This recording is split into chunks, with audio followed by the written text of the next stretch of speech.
Hello guys, welcome back to my YouTube channel. നമ്മുടെ Shivaratri vlog എല്ലാവരും കണ്ടു എന്ന് വിചാരിക്കുന്നു. ഇന്നത്തെ വീഡിയോ വന്നിട്ട് ചെറിയൊരു കുക്കിംഗ് വ്ളോഗാണ് കേട്ടോ. ഫുള്ളായിട്ട് കാണിക്കാൻ പറ്റുമെന്ന് അറിയത്തില്ല. ചെറിയൊരു 4 മണി പലഹാരം പെട്ടെന്ന് തോന്നിയൊരു ഐഡിയ ആണ്. അപ്പോൾ അങ്ങനത്തെ ഉണ്ടാക്കാമെന്ന് വിചാരിച്ചു. അതിനായിട്ട് ഞാനിവിടെ എടുത്തിട്ടുള്ളത് ഒരു സവാളയും പിന്നെ ഒരു പകുതി സവാളയാണ് കേട്ടോ ഞാൻ എടുത്തിട്ടുള്ളത്. നിങ്ങൾക്ക് ആവശ്യാനുസരണം കൂട്ടുകയോ കുറയ്ക്കുകയോ എന്ത് വേണമെങ്കിലും ചെയ്യാം. ഇനി വേണ്ടത് ഉരുളൻകിഴങ്ങാണ് കേട്ടോ വേണ്ടത്. അത് ഞാൻ എന്ത് ചെയ്തു, ഒരു 3 ഉരുളൻകിഴങ്ങ് എടുത്തിട്ടുണ്ട്.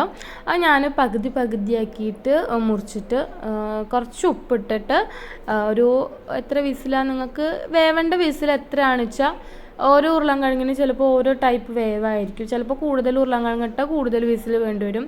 കുറച്ച് ഉരുളൻകിഴങ്ങ് വെച്ചാൽ കുറച്ച് വിസിൽ മതിയായിരിക്കും. അപ്പോൾ അങ്ങനെ നിങ്ങൾക്ക് എത്ര വിസിലോ 4 or 3 വിസിലടിച്ചിട്ട് നിങ്ങൾക്ക് വേവ് നോക്കി മാറ്റി വയ്ക്കാം. ഇനി നമുക്ക് ഈ സവാള കുനുകുന അരിഞ്ഞെടുക്കണം. നീളത്തിലല്ല, കുനുകുന നമ്മളെ ഓംലേറ്റിനൊക്കെ അരിയണ പോലെ കുനുകുന അരിഞ്ഞെടുക്കുക. പിന്നെ വേണ്ടത് ഒരു കഷ്ണം ഇഞ്ചിയാണ് വേണ്ടത്. അതെന്ത് ചെയ്യാം, അത് നന്നായിട്ട് ഒന്ന് ചതച്ചെടുക്കാം. മുറിച്ചെടുക്കണ്ട, ചതച്ചെടുക്കണതായിരിക്കും കുറച്ചുകൂടി നല്ലത്. അതേപോലെ ഞാനൊരു പച്ചമുളക് എടുത്തിട്ടുണ്ട്.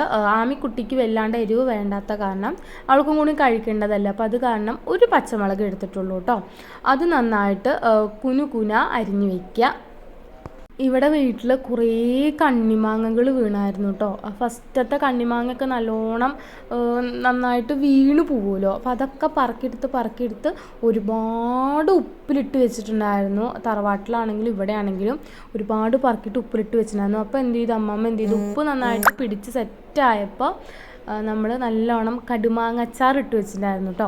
ഈ ഒരു കുപ്പി നിറച്ച് തന്നിട്ടുണ്ടായിരുന്നു. പക്ഷേ ഇപ്പോൾ ഇത്രയേ ഉള്ളൂ കേട്ടോ. നല്ലോണക്ക് ഇതിൻ്റെ ചാറാണ് എനിക്ക് കൂടുതലിഷ്ടം. അതേപോലെ നല്ല സുർക്കയിൽ നല്ല പച്ചമുളകൊക്കെ ചെത്തിയിട്ടിട്ട് കുറേ നിറച്ച് കണ്ണിമാങ്ങ ഉണ്ടായിരുന്നു കേട്ടോ. ആമിക്ക് ഭയങ്കര ഇഷ്ടമാണ് ഉപ്പിലിട്ട മാങ്ങ, ഉപ്പിലിട്ട ക്യാരറ്റ്, അതുപോലത്തെ അങ്ങനെ കുറേ ഭയങ്കര ഇഷ്ടമാണ്. അവൾക്ക് ബീറ്റ്റൂട്ടാണെങ്കിലും ഒക്കെ ഉപ്പിലിട്ടത് ഭയങ്കര ഇഷ്ടമുള്ള ഒരാളാണ്. അപ്പോൾ അവൾക്ക് ഇടയ്ക്കിടയ്ക്ക് വല്ല വിശക്കണോ പാപ്പു എന്നൊക്കെ പറയുമ്പോൾ ഇത് വേണോ ചോദിക്കുമ്പോൾ അവൾക്കത് മതി എന്ന് പറഞ്ഞാൽ അത് അങ്ങ് എടുത്തു കൊടുക്കും. അപ്പോൾ 2-3 മാങ്ങയൊക്കെ ഇരുന്ന് തിന്നോളും. പക്ഷേ ആമിക്കുള്ളത് ഞാൻ സുർക്ക ഇടാണ്ടാണ് കേട്ടോ വെച്ചിട്ടുള്ളത്. ഈ ഒരു പ്ലാസ്റ്റിക് ബോട്ടിലുണ്ടല്ലോ, സാധാരണ ഉപ്പിലിട്ടത് പ്ലാസ്റ്റിക്കിലിടാൻ പാടില്ല എന്നൊക്കെ പറയുന്നത് കേട്ടിട്ടുണ്ട്.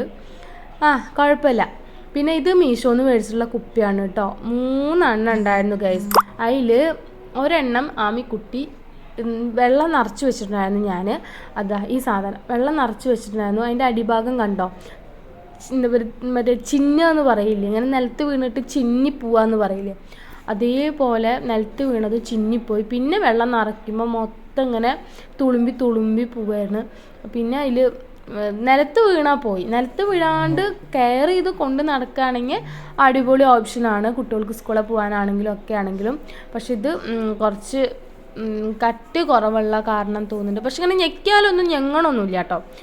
അത് കാരണം തോന്നുന്നുണ്ട് ഭയങ്കരമായിട്ട് നാശമായിപ്പോയി, ചിന്നിപ്പോയി. ഇനി പറഞ്ഞിട്ട് കാര്യമില്ലല്ലോ. അപ്പോൾ വലുത് എൻ്റെയാണ്. ഇനി പിന്നെ ഒരു കുഞ്ഞൊരു കുപ്പിയുണ്ട്. അത് ആമിക്കുട്ടിക്ക് വെള്ളമൊക്കെ പുറത്തേക്കൊക്കെ കൊണ്ടുപോകണമെങ്കിൽ ബാഗിൽ വെക്കാൻ പറ്റിയ ടൈപ്പുള്ള കുപ്പിയാണത്. അപ്പോൾ അത് എടുത്ത് വെച്ചിരിക്കുകയാണ്. പിന്നെ എന്താ ഗൈസ്, നമ്മുടെ കിളികളുടെ വിശേഷം പറഞ്ഞാൽ നല്ല വിറ്റാണ്. ഏതൊരു വീഡിയോയിൽ ഞാൻ പറഞ്ഞിട്ടുണ്ട് തോന്നുന്നു. എന്താ പറയുക, 3 കിളികളാണ് ഉണ്ടായിരുന്നത്. ആദ്യം 2 കിളി ഉണ്ടായിരുന്നു. ഒന്നിനെ ഇർലാടി കൊന്ന്, പിന്നെ ഒരെണ്ണം ഉണ്ടായിരുന്നു. പിന്നെ ഒന്നിനെ പുതിയത് മേടിച്ചാണ്. ഈ ഇരിക്കുന്നതുണ്ട്, ഈ കമ്പിയും ഇരിക്കുന്നതുണ്ടോ, കൂട്ടിലല്ല പുറത്തിരിക്കുന്നത്, അതിനെ മേടിച്ച്. അത് ആണാണ് കേട്ടോ. ആ കൂടുമ്പിലിരിക്കുന്നത് പെണ്ണാണേ. അപ്പോൾ അതിനെ മേടിച്ചു. ഇതിൻ്റെ ഇതിൻ്റെ പേരുണ്ടായിരുന്നു. ആ കൂട്ടിലിരിക്കുന്ന സാധനം ഉണ്ടല്ലോ, അതിൻ്റെ അമ്മയായിരുന്നു ഇതിൻ്റെ പേരുണ്ടായിരുന്നത്. അതിനെയും മുട്ടയിടുക ഒക്കെ കൊത്തി പൊട്ടിച്ച് താഴെയിടുക, മുട്ടയുടെ ഒക്കെ കൊത്തി പൊട്ടിച്ച് താഴെയിടുക. ഉണ്ടായിരുന്നില്ല. പിന്നെ ഒരു കുട്ടി ഉണ്ടായി വലുതായി, അതിനെ കൊന്ന് താഴ്ത്തിക്കിട്ടു. അത് കഴിഞ്ഞ് ഒരു 4 മാസം മുന്നേ ഇതിൻ്റെ പേരിനെയും ഒരു കുട്ടീനും കൊന്നിട്ട് താഴെട്ടിക്കുക. കുട്ടി എന്തോ ഭാഗത്തിന് മരിച്ചിട്ടുണ്ടായിരുന്നില്ല. 1-2 ദിവസം പ്രായം ഉണ്ടായിരുന്നുള്ളൂ കുട്ടീനെ.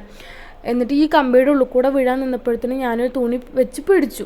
പിടിച്ചിട്ട് 2 മണിക്കൂർ അതിൻ്റെ ആയുസ് ഉണ്ടായിരുന്നുള്ള. 3-ാമത്തെ മണിക്കൂറാകുമ്പോഴത്തേനും അതും ചത്തുപോയി. കാരണം ചൂട് അങ്ങനെ കുട്ടികളെ കെയർ ചെയ്യേണ്ട കാര്യം എനിക്കറിയത്തില്ല. ഇങ്ങനെ കൂട്ടിലിട്ടിട്ട് അങ്ങനെ കിളി മുട്ടിട്ടുണ്ടാവുക എന്നല്ലാണ്ട് ഈ സാധനം ഉണ്ടല്ലോ, ഇപ്പോൾ ഈ കൂട്ടിലിരിക്കുന്ന സാധനം ഉണ്ടല്ലോ, അതിന് മുട്ടിട്ടുണ്ടായതാണ് കേട്ടോ. അത് 2 ഉണ്ടായിരുന്നു. ഒന്നിനെ ഞങ്ങൾ എന്താ പറയുക ട്രിപ്പ് പോയ സമയത്ത് നിറച്ച് ഉറുമ്പ് വന്നിട്ട് അത് ഒരു വിധത്തിലായി. ഇത് മാത്രമേ രക്ഷപ്പെട്ടുള്ളൂ. അങ്ങനെ 3 ഉണ്ടായിരുന്നു, വീണ്ടും ചത്തു. ഇനിയിപ്പോൾ മുട്ട ഇട്ടിട്ടുണ്ട്, എന്താവും അവസ്ഥ എന്നൊന്നും അറിയത്തില്ല. കുട്ടികളുണ്ടായി പുറത്ത് വന്നു കഴിഞ്ഞ് ഞാൻ നിങ്ങൾക്ക് വീഡിയോയിലായിട്ട് കാട്ടിത്തരാം കേട്ടോ. അപ്പോൾ നമ്മളിതാ നമ്മുടെ പലഹാരം ഉണ്ടാക്കാൻ തുടങ്ങിയിട്ടുണ്ട്. ഉരുളൻകിഴങ്ങ് നന്നായിട്ട് ഉടച്ചിട്ടുണ്ട്, സവാള ഇട്ടിട്ടുണ്ട്, പച്ചമുളക് ഇട്ടിട്ടുണ്ട്, ഇഞ്ചി ഇട്ടിട്ടുണ്ട്, പിന്നെ കോൺഫ്ലവർ ഇട്ടിട്ടുണ്ട്. പിന്നെ ഇട്ടിട്ടുള്ളത് അരിപ്പൊടിയാണ് കേട്ടോ ഇട്ടിട്ടുള്ളത്. അരിപ്പൊടിയും മൈദപ്പൊടിയാണ് ഇട്ടിട്ടുള്ളത്. മൈദ കുറച്ച് ഇട്ടിട്ടുള്ളൂ കേട്ടോ, വളരെ കുറച്ച്, 1 ടീസ്പൂണൊക്കെ മൈദ ഇട്ടിട്ടുള്ളൂ. മൈദ അത്യാവശ്യം ആവശ്യമില്ലാത്ത സാധനമാണത്. അപ്പോൾ ഇതൊക്കെ ഇട്ടിട്ട് ആവശ്യത്തിന് ഉപ്പിട്ട് കുറച്ച് മഞ്ഞൾപ്പൊടിയും കുറച്ച് മുളക് പൊടി ഇട്ടിട്ടുണ്ട്. നന്നായിട്ട് ഇതാക്കി സെറ്റാക്കിയിട്ടുണ്ട്. നല്ല ഓയിലോ വെളിച്ചെണ്ണ എന്ത് വേണമെങ്കിൽ നിങ്ങൾക്ക് എടുക്കാം. വെളിച്ചെണ്ണയ്ക്ക് ഇപ്പോൾ നല്ല വില ആയതുകൊണ്ട് നമ്മളിവിടെ ഓയിലാണ് എടുത്തിട്ടുള്ളത്. ഇതേപോലെ വട്ടത്തിലാക്കണമെങ്കിൽ വട്ടത്തിലാക്കാം, ഇങ്ങനെ കുഞ്ഞു നീളത്തിൽ ഇങ്ങനെ സ്റ്റിക്ക് പോലെയാണെങ്കിൽ അങ്ങനെ നിങ്ങൾക്ക് ആക്കാം കേട്ടോ. അങ്ങനെ ആക്കിയിട്ട് നന്നായിട്ട് പൊരിച്ചെടുക്കുക. നല്ലോണം ഓയിലാണെങ്കിലും വെളിച്ചെണ്ണ ആയാലും ഇങ്ങനെ മുങ്ങിക്കിടക്കണം. ജസ്റ്റ് ഇങ്ങനെ ഫ്രൈ ചെയ്യുന്ന ടൈപ്പിൽ, മീനൊക്കെ ഫ്രൈ ചെയ്യുന്ന ടൈപ്പിൽ ഇട്ടിട്ട് കാര്യമില്ല കേട്ടോ, ഒന്നും വെന്ത് കിട്ടത്തില്ല, പെട്ടെന്ന് കരിയും ചെയ്യും, ഉള്ളു വേവത്തുമില്ല കേട്ടോ. അപ്പോൾ ദാമിക്കുട്ടി ഇങ്ങനെ ഇത് കഴിക്കാനുള്ള എക്സൈറ്റ്മെൻറ്റിൽ ഇരിക്കുകയാണ്. പാപ്പു എന്ന് പറഞ്ഞിട്ട് ഇരിക്കുകയാണ് കേട്ടോ അവൾ. അപ്പോൾ ഇനി അവൾക്കും കൊടുക്കണം, ഞങ്ങൾക്കും കഴിക്കണം. ഇപ്പോൾ ടൈം എന്തായാലും 6 മണി 6:30 ആയിട്ടുണ്ട്. അപ്പോൾ ഗൈസ്, പേരില്ലാത്ത ഒരു സ്നാക്ക് ഇവിടെ റെഡി ആയിട്ടുണ്ട് ഗൈസ്. നിങ്ങൾക്ക് വേണമെങ്കിൽ പൊട്ടറ്റോ സ്നാക്ക് എന്നെങ്ങാനൊക്കെ വിളിക്കാം.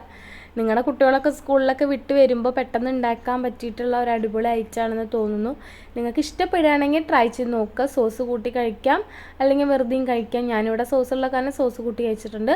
എന്നിട്ട് പിന്നെ നൈറ്റ് ഞാനും ഏട്ടനും കുറച്ച് സാധനങ്ങൾ മേടിക്കുകയാണ്. നാമിക്കുട്ടിയുടെ വളയൊക്കെ പൊട്ടിപ്പോയിട്ടുണ്ടായിരുന്നു, സ്വർണ്ണത്തിൻ്റെ വള അത് പൊട്ടിയിട്ടുണ്ടായിരുന്നു. അപ്പോൾ ജസ്റ്റ് ഫാൻസിയുടെ മേടിക്കാൻ വേണ്ടിയിട്ട് ഇറങ്ങിയതായിരുന്നു കേട്ടോ.